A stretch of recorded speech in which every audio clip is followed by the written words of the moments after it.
เห็นป่ะแต่มาโจน โจตะต้นกะลาง แต่รึกะล่าง โอ้ จักรล่าง อันนี้เพิ่นมาอยู่ผู้เดียวเก็บมาจิจ่าละมันมากราบทักทายสบายดีพี่น้องทุกคนและก็ FC ทุกคนที่กำลังติดตามและรับชมคลิปวิดีโอของบ่าวคุยอยู่เนาะเดี๋ยวนี้บ่าวคุยสิพาพี่น้องมาเบิ่งอยู่ในหมู่บ้านแห่งนี้เนาะว่าสิเป็นจังไดทุกคนเดี๋ยวนี้มีแต่ป่าไม้เลยนี่เห็นบ่เป็นสวนเขาเจ้าสวนยางโบงแล้วก็สวนต้นไม้อีหยังเขาเจ้าปลูกไปเอาสิพาพี่น้องมาเบิ่งบรรยากาศในหมู่บ้านเขาเจ้าทุกคนนี่เห็นบ่อันนี้คือเฮือนศาลบ้านซองเขาเจ้าแล้วมาโจกไงจบแล้วโอ้เพิ่นมาแต่ลิ้นทุกคนเอาตามไปนำกันทุกคนนี่เห็นอันนี้จะเป็นเฮือนแบบดั้งเดิมของเขาเจ้าได้โอ้เห็นต้นไม้อยู่ฝั่งนั้นนี่สูงอะไรทุกคนโอ้หมาก็เริ่มเห่าเลยนี่อันนี้เขาเจ้าจะเอาไม้พางหรือว่าไม่สอดไม่เหี่ยเขาจะเฮ็ดผ้าเฮือนได้เฮือนแบบนี้ปัจจุบันนี่ก็หาดูยากเลยทุกคนเพราะว่ามีบ่หลายหั่นน่ะมีหน่อยเนาะเอา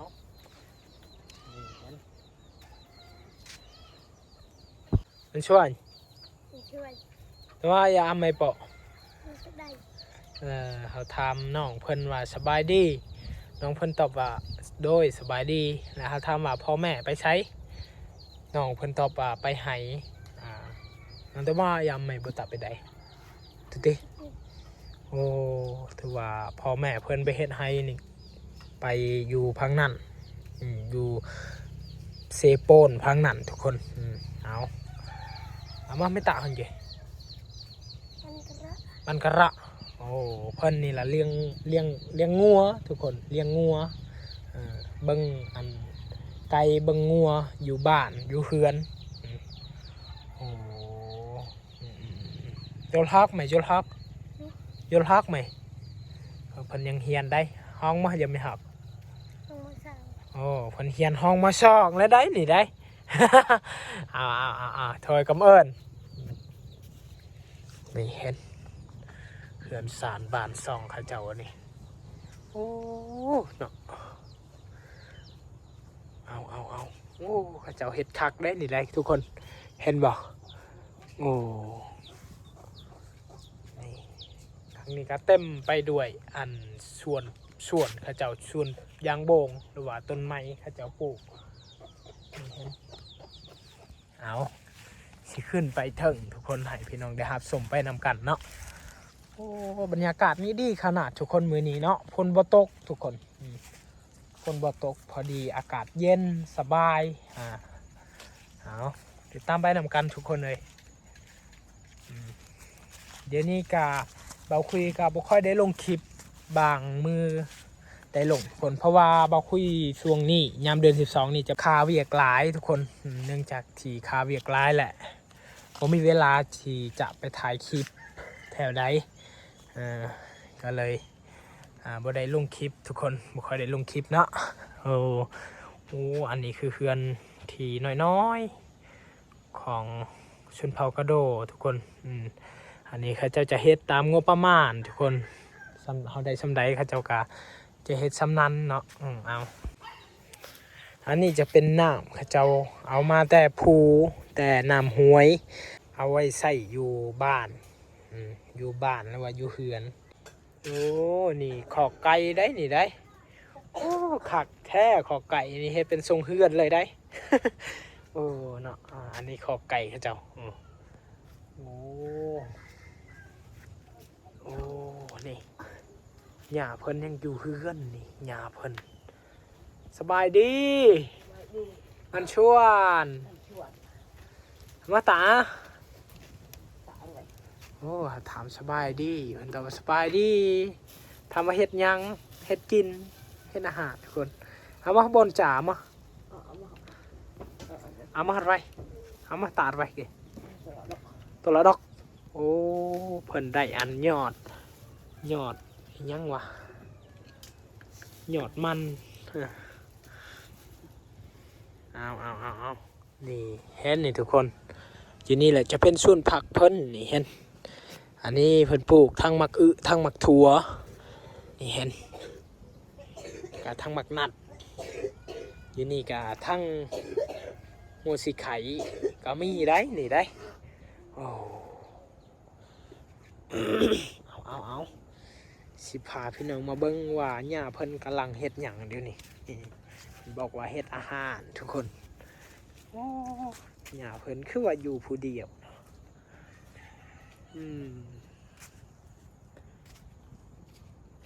giờ vô chán rồi mày ồ con có rất giờ ồ nhưng mà thành đi suốt kẹn laoทุกคน mẹ tôi đâu hơi mẹ nó ngay blogของแกมันน่ะ ใช่หน้าอัดแต่เนาะมันน่ะไม่หนึ่งเลยมันน่ะเกินอ๋อเขาถามว่าอยู่จะค้นอยู่นี่คือว่าเห็นแต่ลาวผู้เดียวนะเขาก็เลยถามแต่ว่าเพิ่นตอบว่าอยู่ผู้เดียวแกมาจิจ่าละมันมาละไหมมันละเกินกินข้าวละกินข้าวกับมีแต่เพิ่นผู้เดียวได้แกมาไม่จ๋ามะกุยไงไม่จ๋ามะโดยเราก็ล่างโอ้เพิ่นกินแต่ละมื้อนี่บางเทื่อก็ได้กินเขาบางเทื่อก็ได้กินมันต้นได้ทุกคนโอ้แต่ว่าช่วงนี้นี่เพิ่นกินมันต้นเพราะว่าบ่มีข้าวกินทุกคนโอ้เดี๋ยวนี้เพิ่นเป็นไอเพิ่นเป็นไอทุกคนแกว่าตัวตะละมาเนิ่มไม้หนึ่งตัวตะเน่าเจ้าใจละเละบนเลยโอ้ถือว่าเฮ็ดเวียกก็มีแต่เพิ่นได้เพราะว่าเพิ่นอยู่ผู้เดียวอันนี้จะเป็นเฮือนส่วนตัวของเพิ่นทุกคนโอ้อีต้นเด้ไต่ต้นเด้เนาะเดี๋ยวนี้เพิ่นยังเฮ็ดเวียกแต่ว่าเดี๋ยวนี้เพิ่นบ่สบายทุกคนเพิ่นบ่สบายเป็นไอเพิ่นกินแต่มันต้นทุกคนช่วงนี้บ่มีข้าวกินแล้วเพิ่นว่าโอ้เนาะย่าเพิ่นนี่ให้เบิ่งเฮือนเพิ่นนี่บ่มีอีหยังเลยทุกคนเพิ่นกำลังเฮ็ดกินเลยมออยู่ตัวใหม่ดื้อจ้ะดื้ออยู่ตัวคือมันจ้ำตัวคือไรบนที่กอลชิดกูมาคือไอ้จ้ำกอลชิดกูมาแต่เราผู้มีกูไม่ได้เช่นจังโอ้เป็นจังนะเนี่ยแต่บัดđầuมันจะว่าดีกว่าจังจังโอ้ถือว่าอายุเพิ่นนี่ก็เท่าเติบแล้วทุกคนเพิ่นนี่ตั้งแต่สงครามตั้งแต่เริ่มต้นสงครามประเทศลาวเลยได้แต่ว่าจนหอดปัจจุบันนี้เพิ่นยังมีชีวิตอยู่ทุกคนแต่ว่าเพิ่นก็บ่มีลูกบ่มีหลานเพิ่นอาศัยชีวิตผู้เดียวเนาะเพิ่นอาศัยชีวิตผู้เดียวสู้ด้วยตนเองเฮ็ดให้และกาเฮ็ดกินผู้เดียวโอ้ตายทนได้เนาะโอ้เอามาไม่ตะไม่โยนตะไปได้มาอะไรฮะแแจ้และนั่งตัวตะหันกี่โอ้ครั้งนี้มาโยนตะไปได้มีจอบอะไรฮะแจ้ถือว่าเพิ่นเฮ็ดให้ทุกคนโอ้อะไรเงี้ยจอบอะไรฮะแจ้มาก็ลูกตะเพิ่นนี่ยังเฮ็ดให้ได้ทุกคนเท่าบ้านนี้คันว่าบ่เฮ็ดก็บ่ได้กินเพราะว่าบ่มีไผเฮ็ดให้บ่มีไผช่วยทุกคนเพราะว่าเพิ่นก็อยู่ผู้เดียวอยู่นี่แหละเห็นนี่ทุกคนเบิ่งอยู่นี่อันนี้คือเฮือนหญ้าของเพิ่นโอ้แต่ว่าช่วงนี้เพิ่นก็กินมันต้นทุกคนบ่มีข้าวกินโดยจ่าเลยมาจ่านี่แบบว่าบ่มีหยังกินทุกคนกินแต่มันต้นโอ้ตายต้นเด้เนาะเดี๋ยวนี้เพิ่นก็บ่สบายเลยทุกคนแต่ว่าบ่มีเงินสิซื้อยาเบาคุยกับบ่มีคือกันทุกคนโอ้จักสิเฮ็ดแนวใดเด้เนาะเบาคุยกับบ่มีอลีนะทุกคนบ่แม่นว่าบ่อยากช่วยลาวโอ้นี่ทุกคนนี่เพิ่นก็เจ็บหัวแน่แล้วก็เป็นไอแน่เนาะ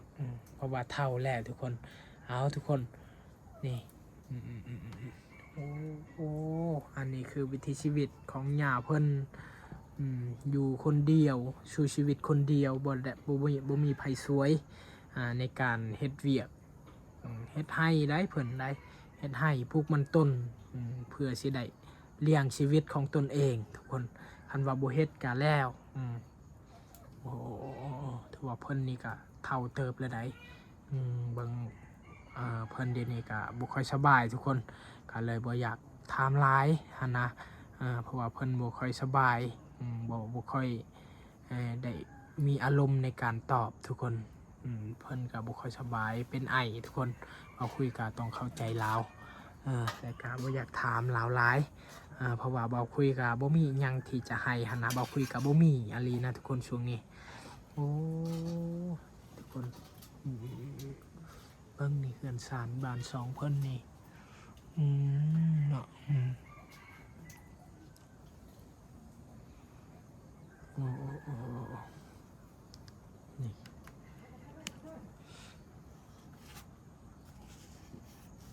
เบิ่งนี่อยู่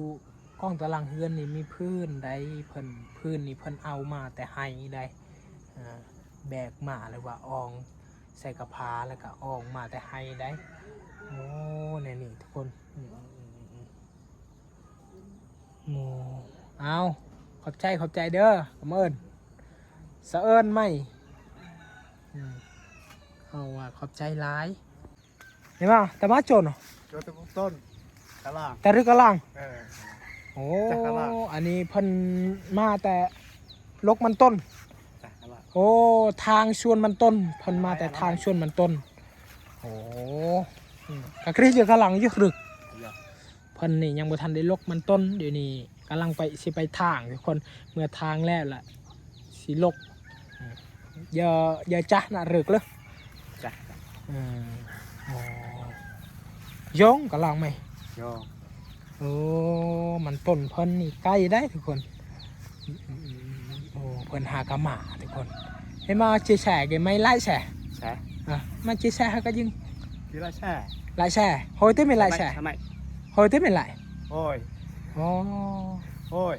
ถือว่าเพิ่นเอาไปรถได้ไปรถจักรไปทางส่วนมันต้นทุกคนโอ้เบิ้งนี่ผ่านี่เขาจะซื้อผ่าตัวนี้เนาะจะซื้อบ่แม่นผ่าตัวเขาจะตีอันนี้เขาจะซื้อทุกคน ไว้ลูกรถอูด โอ้ รถอุ้ย อันนี้คือวิถีชีวิตของคนชาวบ้านนะ ลูก เจ้าร ถอูด จะจ่าไตไล่ให้ไหมเลย อ่า โอ้ยังไม่ทันได้กินข้าวเช้าได้ทุกคนต้องได้เมื่อเฮือนก่อนจึงได้กินทุกคนตื่นเช้ามาเนี่ยเราก็ต้องได้ไปเฮ็ดเวียกก่อนไปเฮ็ดเวียกแหละเมื่อประมาณ1 โมง 2 โมงเนี่ยได้กินข้าวเช้าทุกคนก็เจ้าสู้ชีวิตคันว่าเฮาบ่ประหยัดนี่ก็บ่มีชีวิตอันนี้ได้อยู่ในชนบทนะเพราะว่าบ่มีทางที่จะหาเงินหั่นนะเอาทุกคนกำเอิญเนอะกำเอิญ โอ้อันนี้คือวิธีอันนี้เฮือนเพิ่นได้นี่ได้เฮือนเพิ่นตัวนี้จะเป็นเฮือนครัวนี่เฮือนนอนเฮือนรับแขกเอาทุกคนนี่เห็นโอ้นี่เห็นครั้งนี้อันส่วนข้าเจ้าคือเก่าอันนี้ส่วนยังโบงเอาทุกคน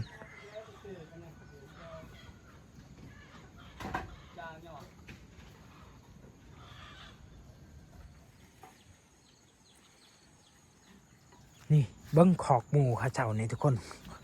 ขอกหมูนี่ข้าเจ้าจะเอาไม่ไล่นี่เนาะไม่ไล่ข้าเจ้าจะ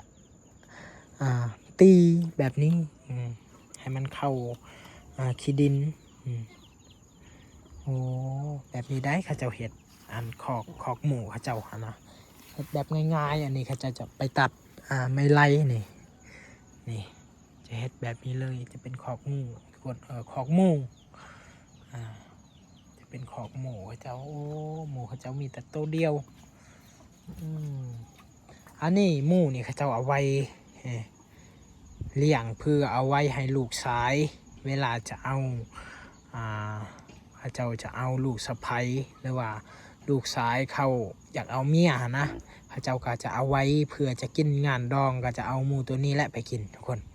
เพราะแม่นว่าสิเฮ็ดแบบเพราะแม่นว่าเขาเจ้าสิเลี้ยงแบบเพื่อ แลกเปลี่ยนจะขายแล้วก็เลี้ยงใหม่อันนี้บ่แม่นได้แต่ว่าชนเผ่าเขาเจ้านี่เขาเจ้าเลี้ยงเพื่ออยากเอาลูกสะใภ้เวลาอยากเอาลูกสะใภ้แหละเอาหมูตัวนี้ฆ่ากินทุกคนกินดองเอาอันนี้ได้ทุกคน